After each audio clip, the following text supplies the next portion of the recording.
Kung naiinis ka naman doon sa nakamimiss sa'yo, bigla ka nang hina, tinamad sa buhay. What you hear shapes your life. Kaya garbage in, garbage inside, garbage out. Proverbs 2:2, ang pakinig mo'y ibaling sa wastong karunungan. Pinipili ang pinapakinggan. Sinasala ang dinidinig. Sinusuri ang tatanggapin mula sa tenga papasok sa puso. Kasi pwede naman pagpasok sa tenga, itapon mo na uli. Huwag mo nang lulunin kasi alam mong hindi makakabuti sa iyo. Choose what you hear.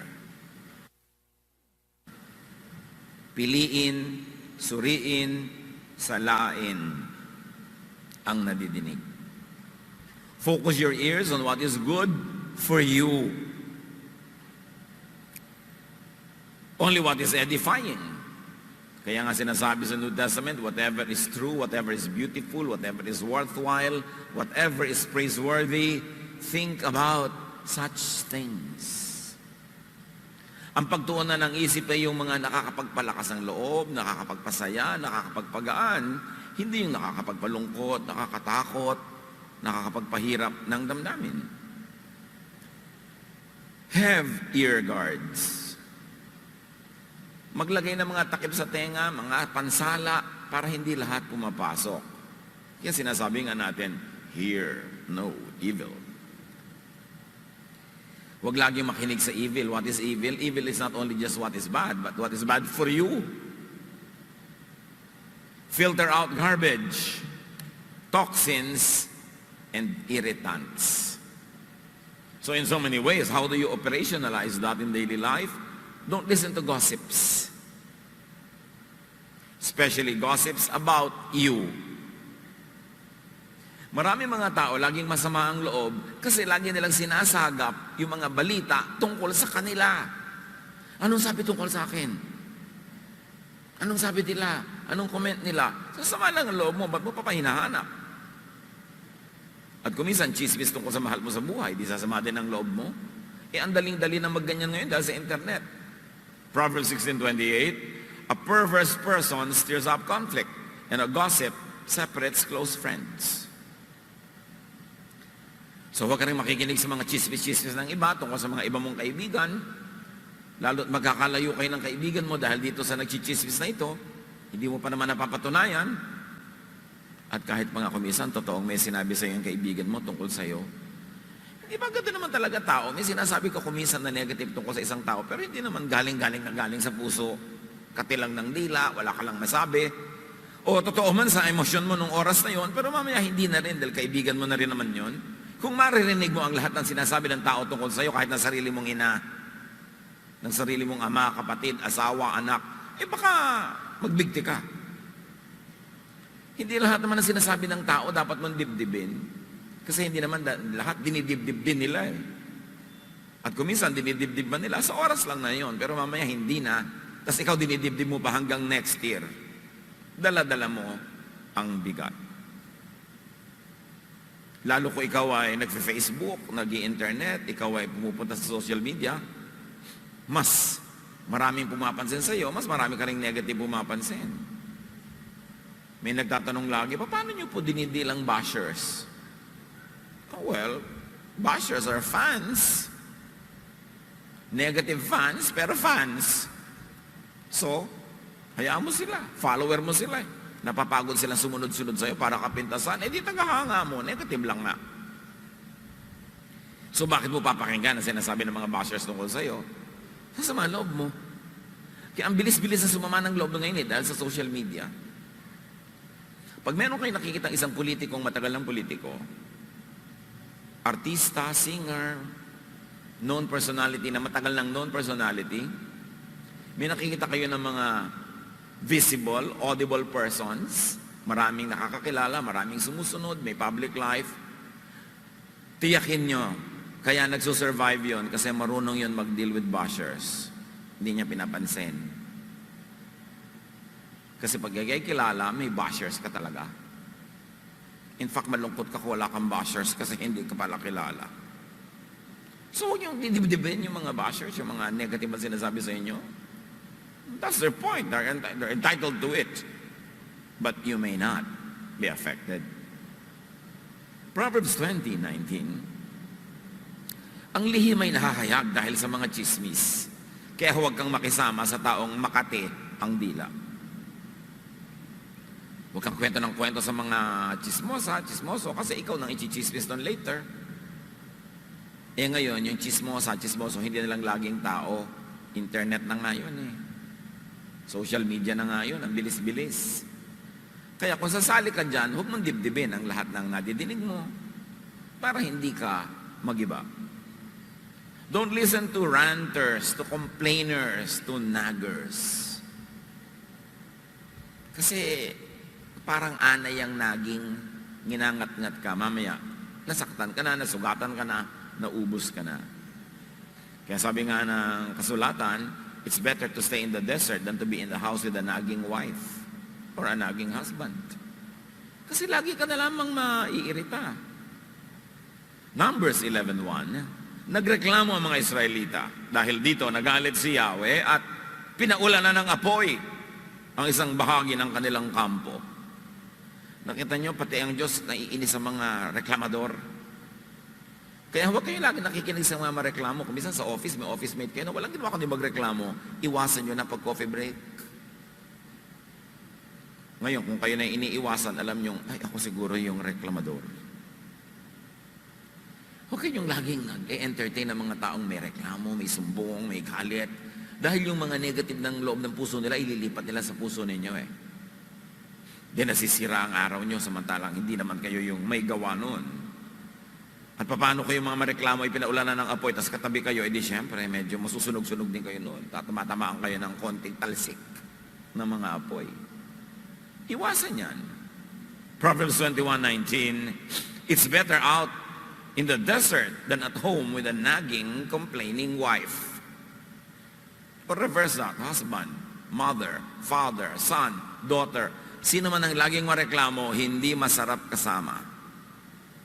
So, limit your engagement with them whenever your social situation could afford such distance.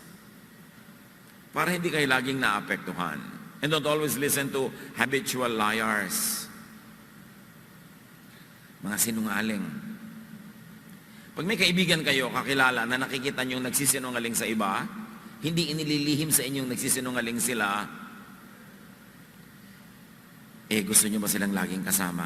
Kasi pwede rin kayo naman ang pagsinungalingan. Proverbs 12:22, the Lord hates every liar. So hindi ka rin dapat masyadong nakikichami-chami, nakikibarkada sa mga alam mo manamboboala sa iba, kasi ikaw din bobolahin nun. Bakit naman hindi ka bobolahin kung ugali niyang mambola? Don't listen to sweet talkers. Magkamag-anak yung dalawa. Yung laging nang uuto. Alam na alam mo mayroong niloloko siya sa kanyang mga magagandang salita. Proverbs 29:5, those who flatter their neighbors are spreading nets for their feet. Obserbahan nyo mga kilala nyo, kaibigan nyo, kamag-anak nyo, na pag may inuuto sila, binobola, pinapasaya sa magagandang salita, may kasunod yon. Meron silang uutangin, hihingin, kailangan. Kaya kayo din, pag pinagbobobola, resist the temptation to digest the bola. Ihanda nyo ang inyong sarili dahil meron siyang balak sa inyo.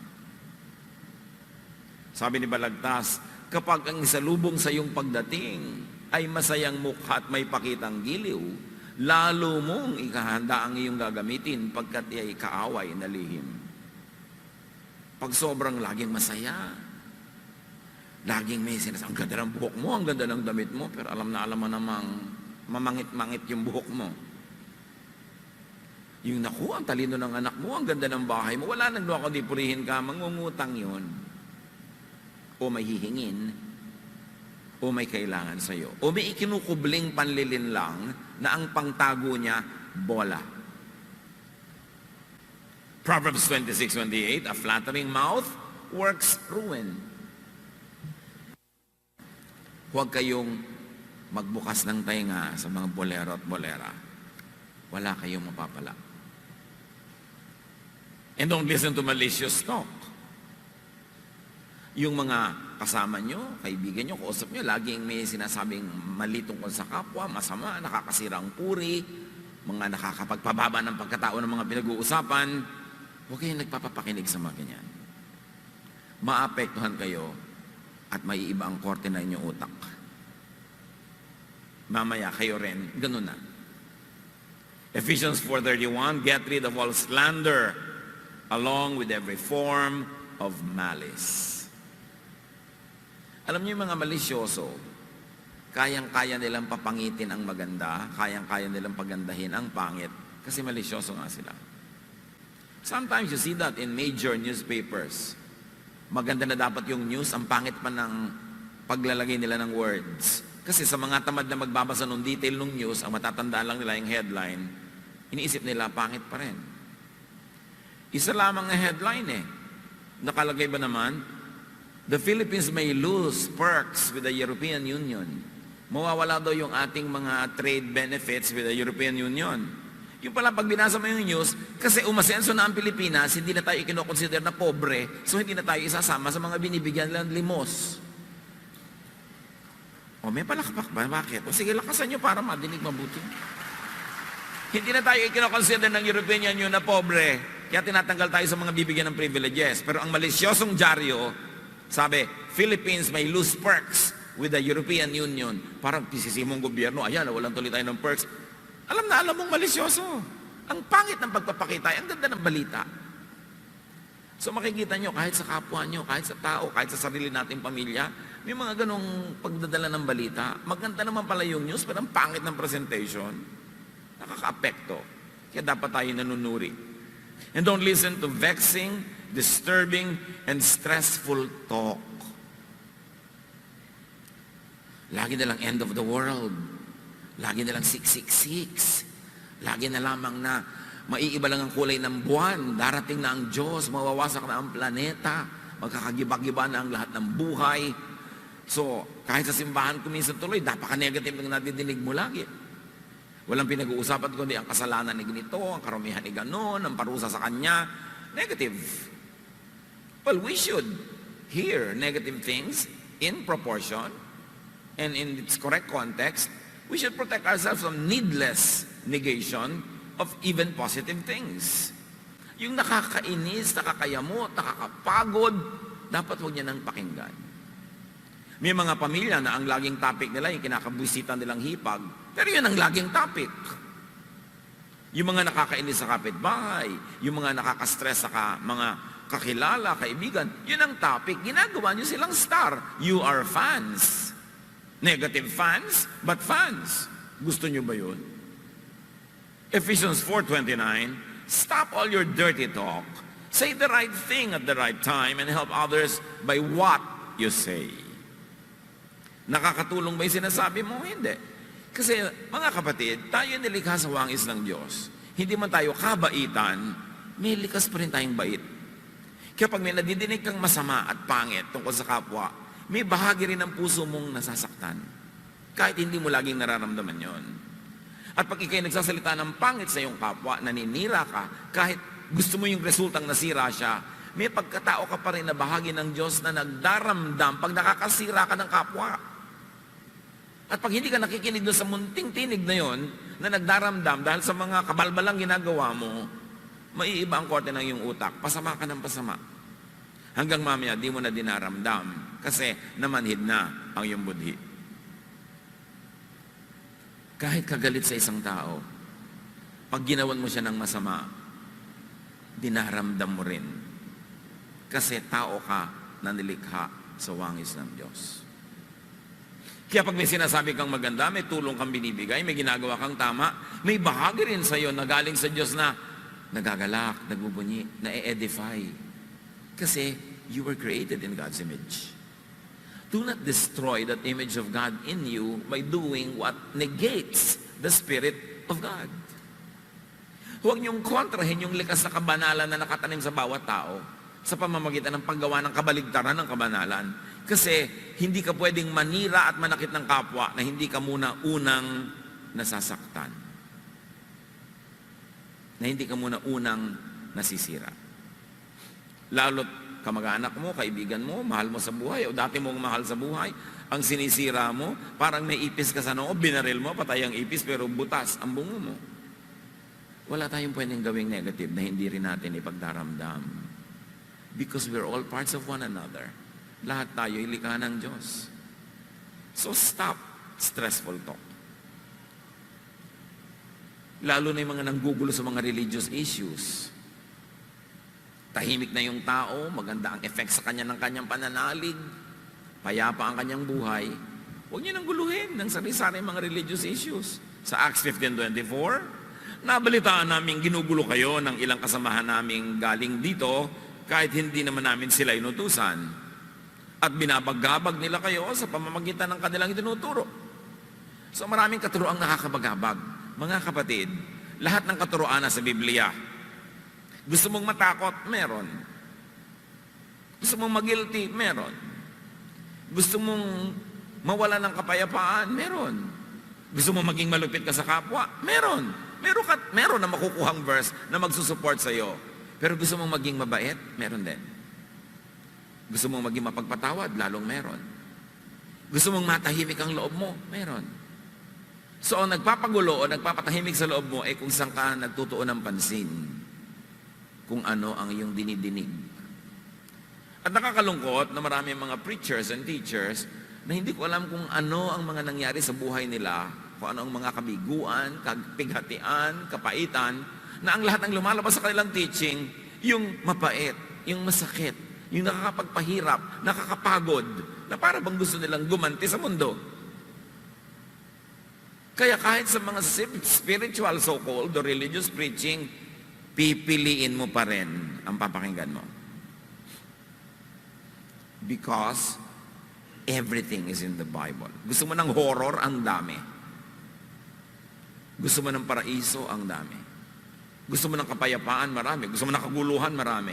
Gusto mo maging anti-anybody ka? Marami. Pero gusto mo maging pro-anybody ka? Marami rin. Kaya itinuwid ni Jesus sinala niya yung lahat na nakaka-stress. Nakaka-stress sa mga law, nakaka-stress sa mga kautusan, nakakapagpatigas ang puso, mga nakakapagpalupit ng mga katuruan. Sinala niya lahat. Sabi niya, ano niya lahat ng yan? Kalimutan niya na, there's only one law I'm giving you, love. And there's only one thing I like for you, rest. Kaya itinuwid ni Jesus. May Jesus na, pag nilampas-lampasan mo pa siya, kung kani-kanino ka pa kumuha ng mga nakakatakot, nakaka-guilty, nakakapagpahirap ng loob at nakakapagpagalit, may stress ka. Kaya hindi lahat ng nagre-relihiyon napapahinga, merong lalong napapagod. Depende kasi kung anong dinidinig, kung anong nadirinig. Don't listen to discouraging, negative, pessimistic talk. Si Job, dumating ang kung ano-anong pagsubok, pero nanindigan siya sa kanyang pananalig sa Diyos. Ano sabi ng kanyang asawa na dapat sana'y bigyan siya ng lakas ng loob? Job 2:9. Sinabi ng kanyang asawa, mananatili ka pa bang matuwid? Sumpain mo ang Diyos at nang mamatay ka na. Asawa yun, Biro niya, tinanggal ni Satanas ang kayamanan ni Job, ang kanyang kalusugan, at kinuha ang lahat ng mga anak niya, mga manugang at apo, namatay lahat. Isa lang ang itinira, yung asawa. Kakampi pala ni Satanas yung asawa, kaya itinira. Sabi niya, pahuli-huli ka pa, praise the Lord ka pa, ganito na yung buhay natin. Sumpahin mo na nga ang Diyos at please lang, mamatay ka na. Kung mamamatay ka bukas, bakit di na lang ngayon? Itinira. So, huwag makinig sa mga ganyan. Huwag sumagap ng mga nega sa buhay. Luke 10:40-42, medyo mild ito, pero nega din. Si Jesus nagtuturo sa bahay ni Martha at Mary na magkapatid. Alam na alam natin ang kwentong ito. Si Mary nakinig doon sa kay Jesus, sa paanan niya, nakaupo sa sahig at nakikinig kay Jesus, kasama ng mga lalaki, mga disciples. Siyempre, ang mga role ng babae nung pangkusina. So si Martha naman ay abalang-abala sa paghahanda. Kaya't lumapit siya kay Jesus at nagsabi, Panginoon, baliwala po ba sa inyo na pinababayaan ako ng kapatid kong maghanda ng nag-iisa kasi gumagawa siya ng merienda? Sabihin nga po ninyong tulungan naman ako. Ngunit sinabi ng Panginoon sa kanya, Martha, Martha, nababalisa ka at abalang-abala sa maraming bagay. Ngunit iisa lamang ang kailangan. Pinili ni Maria ang mabuti at ito'y hindi aalisin sa kanya. Kung kayo may pinipili na mabuti, alam nyo, sa inyong heart of hearts, alam nyo mabuti, tapos may kumukontra sa inyo, huwag kayong makinig. Huwag kayong padala. Huwag kayong makinig sa mga kontra, sa mga may ibang iniisip. Kasi may isip kayo, may isip sila. Alangan ba yung iniisip nila, ang paandarin nyo sa buhay nyo. Di paandarin niya sa buhay niya yung iniisip niya. Tapos paandarin nyo sa buhay nyo yung iniisip nyo. Basta't sinuri nyo na at inalam nyo di naman masama. At lalo pa kung ito'y mabuti. Do not let negative people talk you away from your passions. Meron kang gustong-gustong gawin, pinapangarap mo, laman ng puso mo, tapos kakausapin ka na iba para wag. So kung ayaw mo, di wag mo gawin sa buhay mo. Pero bakit mo pinipilit sa akin buhay yung gusto mo sa buhay mo? Huwag kayo magpapadiscourage sa ganyan. May mga panahon na naninindigan ka para sa iyong passions, sa mga bagay na tunay na mahalaga sa iyo, sa mga bagay na pinapahalagahan mo. Proverbs 4:23, carefully guard your thoughts. Therefore, what you hear, because what you hear shapes your thoughts. Because they are the source of true life. Ano daw ang source of true life? Your thoughts. Because as you think, you become. As you think, you are. So bantayan ang laman ng isip. Keep watch over your ears. They are the doors to your mind, to your heart, to your intellect, to your emotions.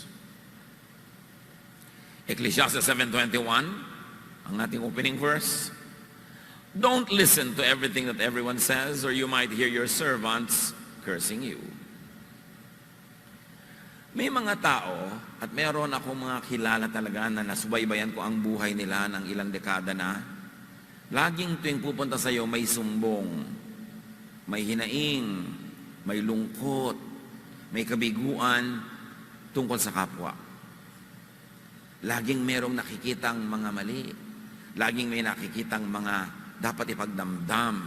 Pero tuwing makikita mo sila, yun at yun ang topic. Naiiba lang ang lugar, naiiba lang ang detail, pero yun pa rin. Kaya pag makikita ko sila, sa loob ko lang, o ano na naman ang mga sumbong nyo laban sa buong daigdig. Bakit ganon?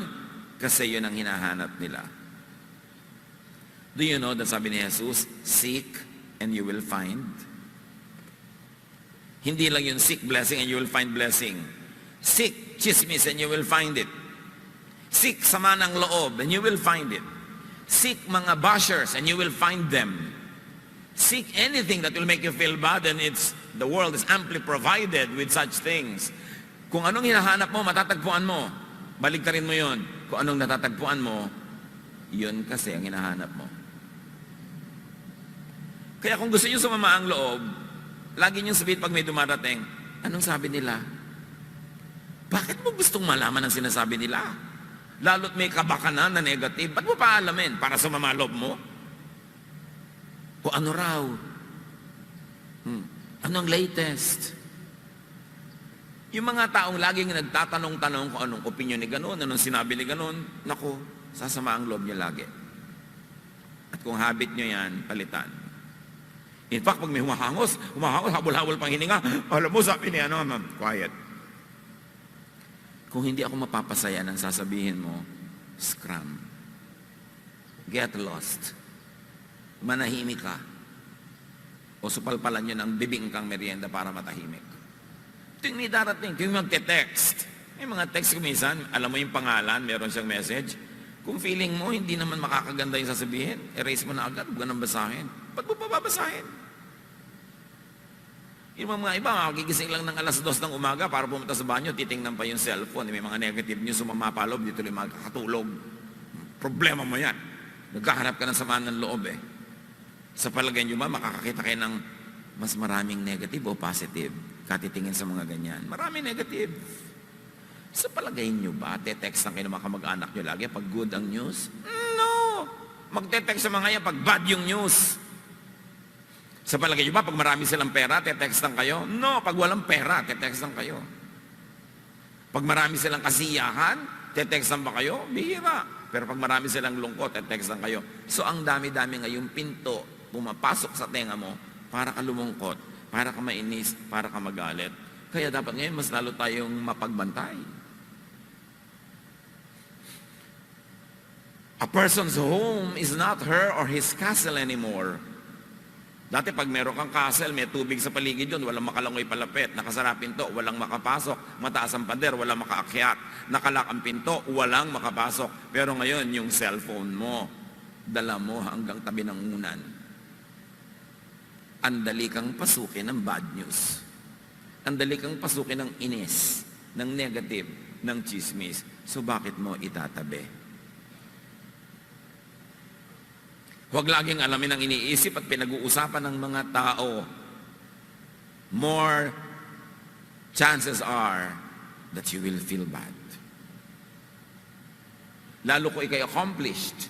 Marami kang accomplishment, marami kang ginagawa, visible ka, marami kang projects. Huwag mong asahan na ipagbubunyi yun ng marami. Hahanapan at hahanapan kanila ng kasiraan, kapintasan, at pag pinakinggan mo yon, ikaw ang nagpalungkot sa iyong sarili. O kung makikinig ka man, dahil gusto mong malaman kung anong nararamdaman ng bayan, ng mga tao, tungkol sa iyo, dapat meron kang mga safeguards na hindi ka lagi nagpapa-apekto. May isang matandang kasabihan, stick and stones can hurt my bones, but words will never hurt me. Ganon. Kung bato pa yan, pamalo yan, baka indahin ko. Words lang naman. So ako mamimili kung makakasakit yan sa akin o hindi. Importante. Do not let your mind be poisoned. Do not let your mind be stressed. Do not let lying words deceive you. Mga panuri tayo dapat. Do not let unwise words blur your wisdom. At ang madalas na nagpapalabo ng ating katinuan, mga taong malapit sa atin, mga mahal natin o nagsasabing mahal nila tayo, madalas kasi yun ang may access to our ears.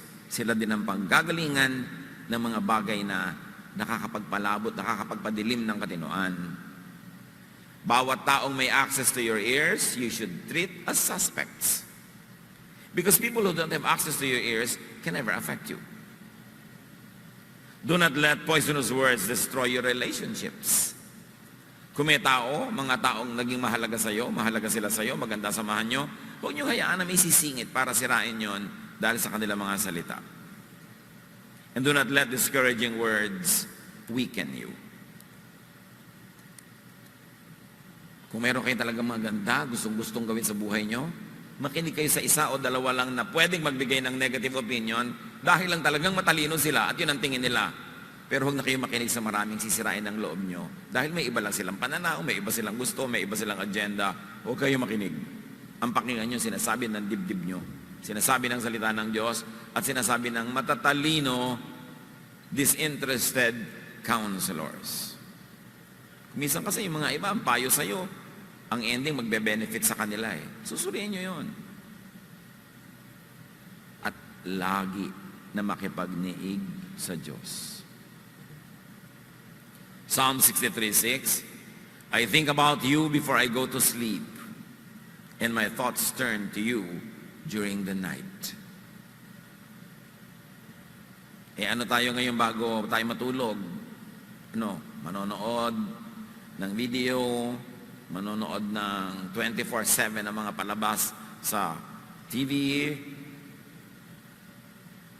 magka-text, magka-Facebook, mabuti sana kung very positive ang effect. Pero marami, negative ang effect. Balikan natin to, an old-fashioned way to go to sleep. Instead of counting sheep, you talk with the shepherd. Instead of talking to the world, you talk to the one who created the world, in whose hands the world is. Sabi niya, I think about you before I go to sleep.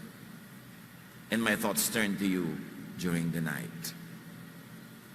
Nakakakalma yun. Nakakatahimik. Nakakapagpalakas ang loob. At nakakapagpahimbing ng tulog. Listen to the voice of God. And of course, the voice of God are not sound waves. Listen to the voice of wisdom and reason. That is the word of God. Listen to the voice of peace and serenity. The voice of health and wellness. This reflect and echo the words of God. Discover and rediscover clarity in serenity. Ito ang dapat nating balikan, mga kapatid, yung paglilinaw at pagliliwanag ng isip dahil tahimik ka lang. Wala kang ginagawa. Wala kang binabasa. Wala kang kinakausap na ibang kapwa. Tahimik ka lang. Sa pananahimik ng isip, binibigyan mo ang Diyos ng space para i-reshape yung isip mo sa tama. Hindi mo binibigyan ng ibang elements, ibang nilalang, ng access to the reshaping of your brain at that moment. Kasi nananahimik ka lang, you leave it up to God. Discover, rediscover meditation. Ang dapat nating balikan, mga kapatid, yung pagninilay-nilay. Pag-iisip-isip. O walang iniisip. Sa kawalan ng iyong iniisip, hinahayaan mo yung isip mo na nilikha ng Diyos na pumunta sa direksyon na gusto ng Diyos na puntahan niya. Without interruption from you. Nung araw, ang mga sinaunang bahay, dito man sa Maynila, may mga balkonahe. Sa mga probinsya, may mga balkonahe. At usually, mga balkonahe yan, side ng building. Kaya lahat ng hangin, lahat ng crosswind, at sa mga balkonahe yan, may mga silid ng mga nakikita mo ng mga lolo ko,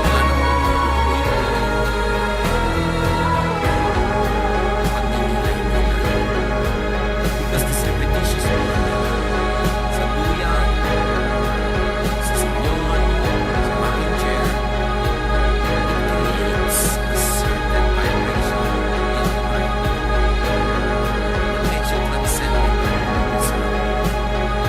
And you're able to subscribe to a higher consciousness. Kaya kahit sa mga matatandang mga kulturan, mga sa Pilipinas, sa kanilang spiritual lifestyle, at maraming mga relaxation techniques, ugoy-ugoy din. Tapos mga ibadyaryan mo sa tapunan na pagkakos sa mga spiritual na kailangan, nakatira na sa'yo. Hindi mo na kailangan mag-ugoy-ugoy pa para tirhang ka. Andyan na nga eh. Pero yung nananahimik ka lang kasi, yung rhythm, then there is something magical that happens, something spiritual, something very, very miraculous, that you get detached from the immediate surrounding and you become conscious, aware in another spiritual plane. And that is what meditation does. Kaya si Jesus, ang lagi niya ina-encourage, when you pray, go into your room, close the door, pray to your Father in secret. And the Father who sees you in secret will reward you. Why? Because in private prayer, walang agenda, walang nakalista. Ito mga ipagpe-pray natin, ito mga dapat natin gawin. Walang nagli-lead, no? Kung minsan naiinis ka doon sa boses nung nagli-lead, o kaya sa kanya repetition, wala nang tigil, ang haba-haba. Hindi ka na talaga nabe-bless kumisan. Nabe-bless ka rin naman, madalas. Pero yung may mga iba kang kasama, may entry point ang irritation. May entry point yung vexation and disturbance. Pero kung kayo lang ng Diyos na nag-iisa, mapag-isa ka kasama ng Diyos, ang laki ng posibilidad na talagang makanig mo siya. While we love being at groups praying together, but we love gathering prayer fellowships, you should never neglect private prayer. Hindi dapat pabayaan yung at kalimutan yung pananalangin ng tahimik na mag-isa, na walang listahan, walang prayer guide, walang devotional guide. Nandun ka lang, uugoy-ugoy, at makikita mo ang presensya ng Diyos. So discover and rediscover the spirituality of reflection, of meditation, without agenda. Magnilay-nilay, magbulay-bulay, manahimik. Huwag laging may gadget, huwag laging may kausap, at huwag laging may ginagawa.